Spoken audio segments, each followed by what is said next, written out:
No, she's not going to join us. Oh, she will during this She will. time. You She think she will, will? yeah. She'll just wander around, have a good sniff, and come in the most appropriate moments, as she did before when we were filming. And here we go. Hello. Today we're going to be talking summer holidays. Steve is spreadsheet man, so he'll be in charge of all the organising, and I'll just turn up. And Jess is here. Yeah. She wants to join in. Yeah, she doesn't like being left She out. wants to be joining in. You can't quite see her, but if she suddenly appears, forgive her. Well, this is probably the most exciting part for me, because I can actually begin to start to plan for our summer holiday, which I do need to do as of now, because there are bits and pieces that do need planning. Some people might say, probably like you, Yeah. but Yeah. you know, I just turn up. Why do we need to plan anything? It just works. Yeah. Everything's happy. And what do you think? You can come join us? We're a good partnership because I don't plan very much. However, I recognise that when Steve plans, things are a lot better, a lot easier. I'm very much a lastminute.com person. Now, this is because most things are already organised before we go. Let's just have a conversation about all the types of things that we need to do. Okay, well, first really practical stuff is when are the school holidays, and you know, what time of the school holidays do you want to go overseas? So we're talking about going to Europe here for the biggest holiday of the year. So, you know, where do you want to go and when? We tend to find it's cheaper to go, and better for us as a family, to go beginning of August or last week of July, first week of August. Right, I'm going to correct Fiona, because this is the first problem. Because the first thing you need to decide is where you're going to go. Now, before we even do that, we have to decide what we're doing about this person. Because last year we did the UK one, because she was young, we thought we'd bring her with us. But because of this one, and one of the places that Georgia wants to go, as in Phantasialand in Germany, which is a theme park, we can't really take a dog or get a dog sitter and all the rest of it. So we are going to find kennels for her, just for that two weeks. Yeah, it will be the only time in the year. We take her with us almost all the time, and we love having her with us in the caravan actually, because she actually makes you rest more as well as get out and about and walk. However, when you're going overseas, think carefully about taking a dog. And when we've seen it ourselves when we've been overseas, if you go into a hot place, it's not much fun for them, especially if they're not used to it. They need lots of water, and it can really restrict where you go, unless you're even more of a planner than Steve and you plan your whole holiday on places that are dog friendly. And certainly when we've been to places like Italy, there have been places we've been where you just wouldn't take a dog. You wouldn't take a dog to Venice. Some people do. You wouldn't take a dog to Sirmione, would you? No. And you have to also bear in mind as well that when you're looking at travel across the channel, whether it be ferries or via train the animals allowed in with you. And when I say animal, I mean you can take ferrets and cats and all sorts of animals. People do, but the train's the best way, because that's 35 minutes and you're across. However, if you went by ferry, Calais to Dover, that's an hour and a half, and they are not allowed on deck with you, so they have to stay in the car, which is not really fair. And that's the shortest journey. Everything else, you know, whether it's down to Portsmouth or down from Poole, these are 4 or more hours to be able to do that. So we're going to have to leave you behind on this particular occasion, but that's all right. All the other trips we'll be doing in the UK, you will be coming. So have no fear on that front. And also, she does see the caravan as a second home. If we've got it outside, parked up for Steve to do his prep, she'll go in and quite happily sit. She obviously she recognises it. So what we're going to do is focus on the planning stage. So, as Fiona rightly said, we have to decide on where it is we're going to go. So I think we have decided on Phantasialand. We're doing a little bit more about that now. And that's more of a theme park. My daughter mentioned it to us, so we're thinking, well, she said it was only a one-day affair, But you can also do Cologne, and there's some other place you went to as well. Yeah, I can't remember what it's the name of called. that. But anyway, What it's called. Fantasyland, somewhere around about there. Now we are fairly lucky in so much that it's on the left-hand side of Germany. So it's on the nearest side to us, so we don't have to drive all the way across Germany, which of course you could do if you want to spend the entire 2 weeks there, but we're not. So that's that bit. You might think with Germany, because we've identified 3 places we want to go, oh, that's just 3 days. Don't do that, otherwise you just have no downtime at all, no prep time, and it'll all be so much of a rush, and nobody wants to be on a rush on their holiday. No, it is a holiday after all. So, Then where else are we off to? well, you want to go to Brittany, don't you? Yeah, try a bit of Brittany. Now, the problem with that is that it's on the west coast of France, right at the top. So from Germany all the way across to the west side of France is not doable in one day. So that means that a stopover, just for one night probably, somewhere in the middle-ish, and then we can go and spend a few days or a week or whatever in the Brittany side of things. Yeah, we do. We've learned through experience that 12-hour driving trips or longer are just too exhausting.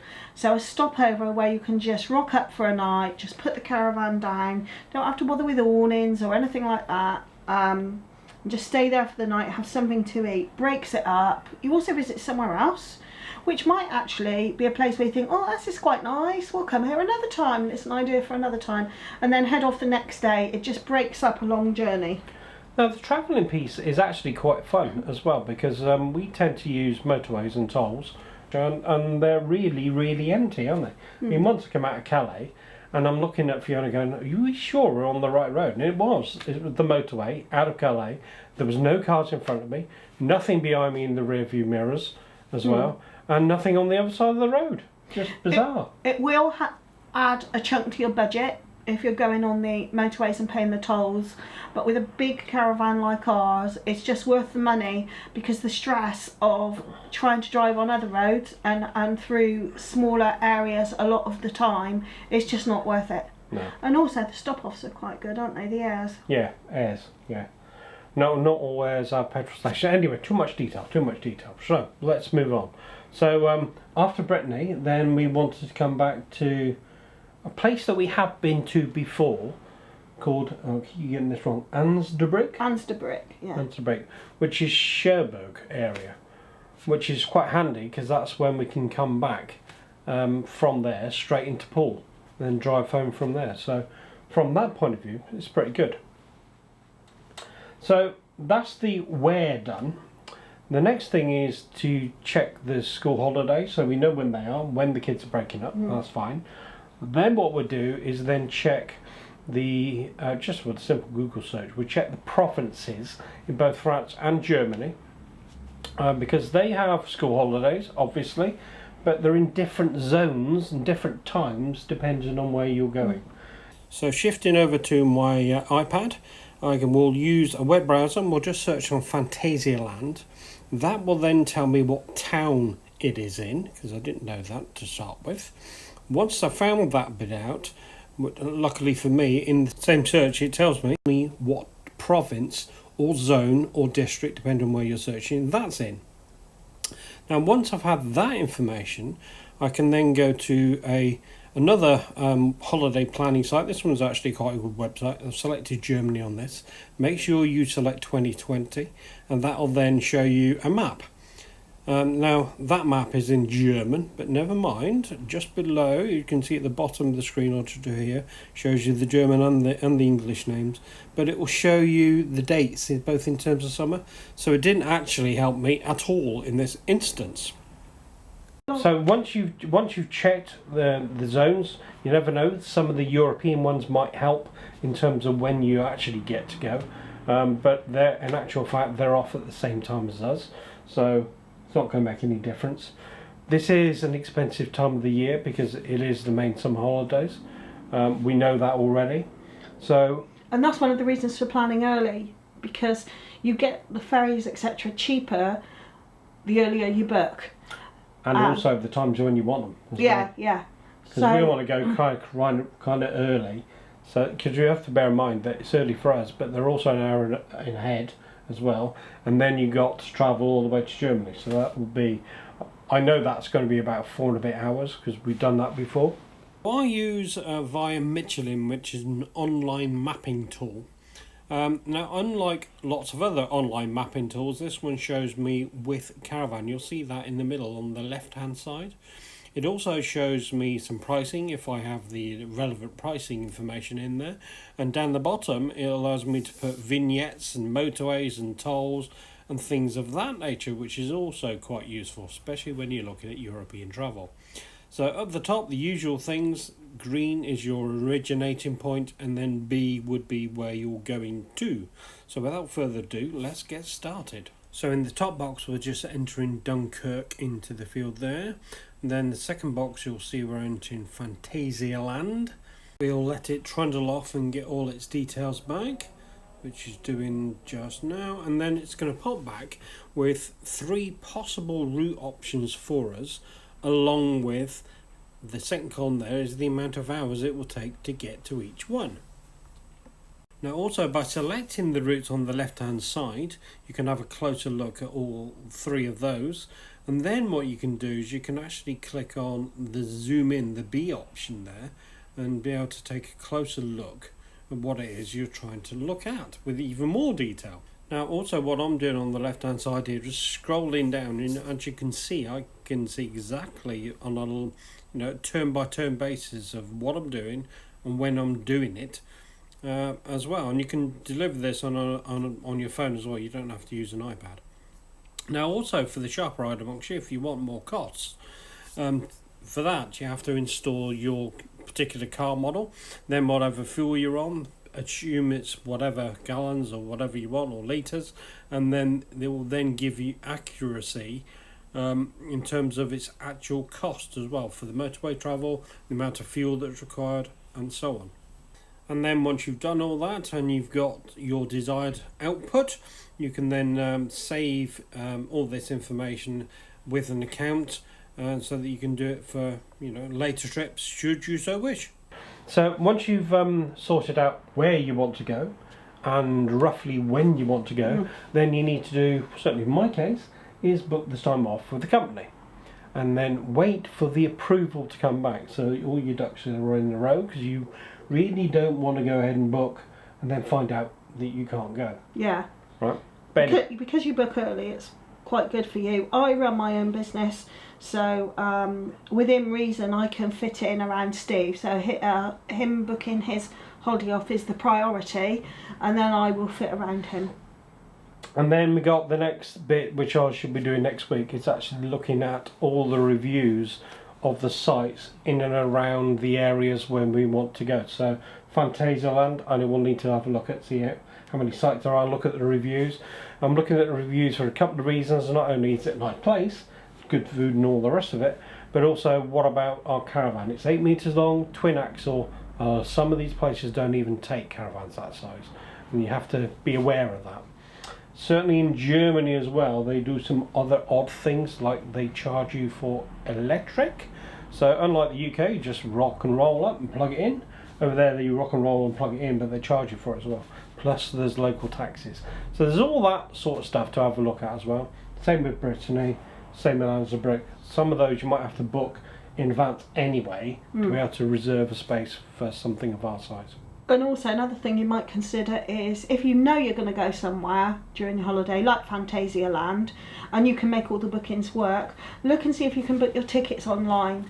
This achieves a couple of things. One, you might get it a bit cheaper, but more importantly, when you actually get there on the day, you usually bypass all the queues, so you can get in easily. And we've had this in Italy before, and I know if I was on my own, I'd be stood in that damn queue for 2 or 4 hours, but because Steve's already looked into all of this, we can usually go straight in. So do, if you can, and you know there's somewhere you want to go, for sure, try and book online and get your tickets before you go.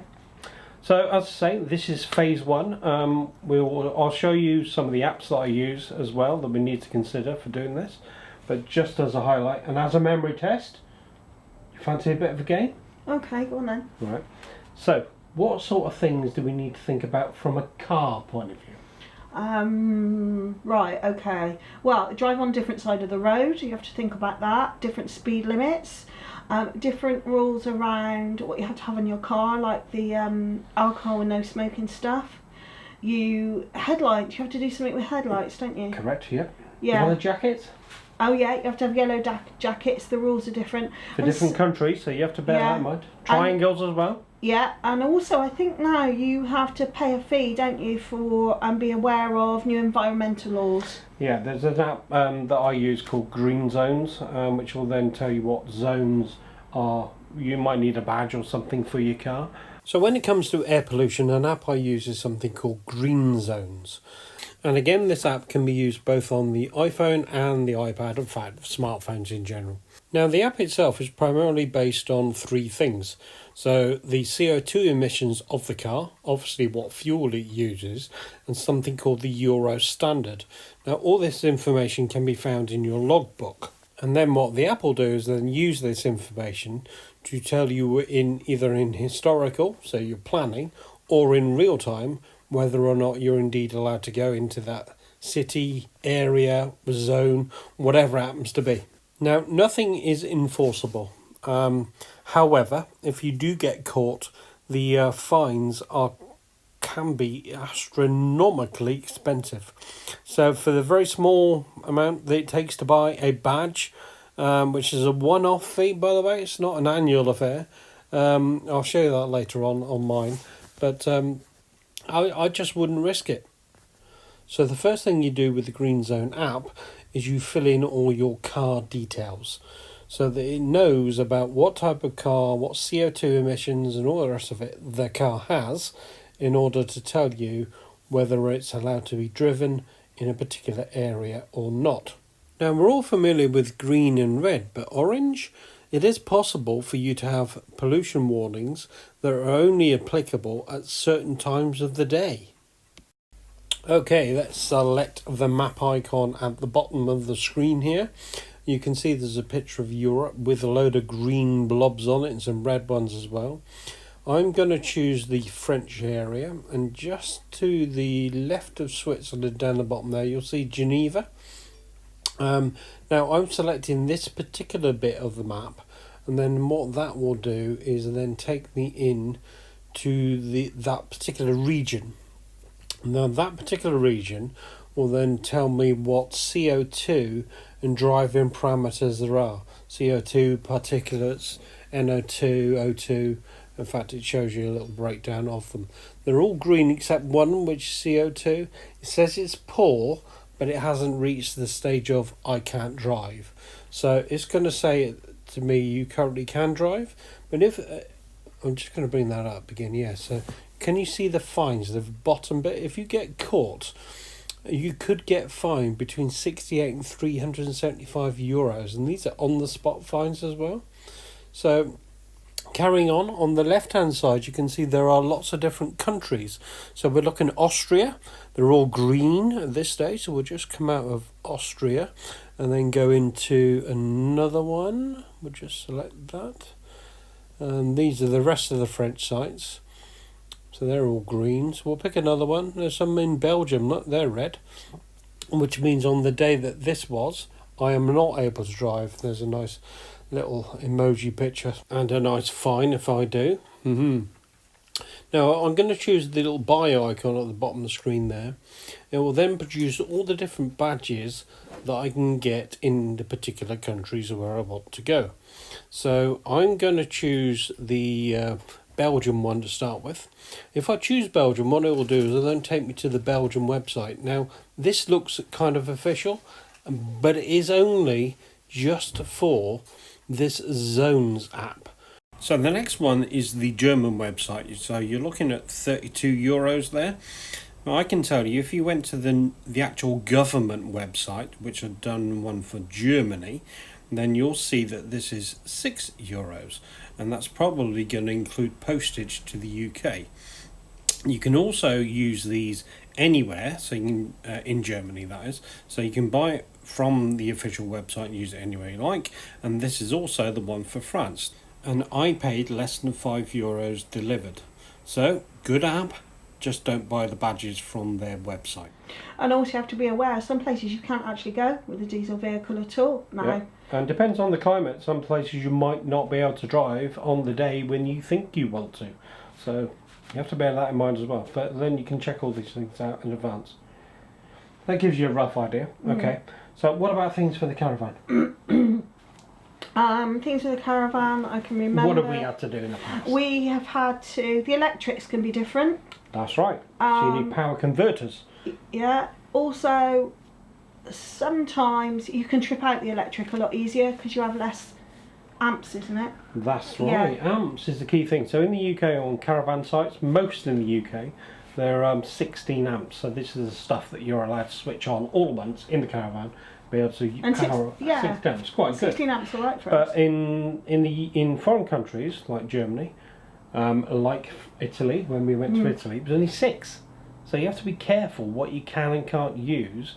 Now luckily we've got a caravan where we can set a limit, so if we know that it's 10 amps, we can set it for 10 amps and then it won't switch things on, or it will turn things off in order for you to be able to utilise the item you're using, because you really don't want to trip out the bollard because there might be one or several people attached to it. Yeah, and also, and not only is it embarrassing, if you're on a big tourist site like we were in Italy, it might take ages for someone to come and sort it out as well, and that will impact not just you, but your neighbours. So this hopefully will give you a general idea. So phase 1, planning, that's where we're going to start, and I'll show you some more bits and pieces as we go. Oh, and 1 or 2 other really simple things. Check your passports in date, that's one thing, and check the new status of e-hit cards with all the changes that are happening around Brexit. We don't quite know how that's going to pan out, but keep your eye on it. And then once you've done that, we then need to have a look at the driving times between these sites to work out whether it can be achieved in one day or not. So once you've done that, you'll have a rough idea and a good scope of where it is you want to do.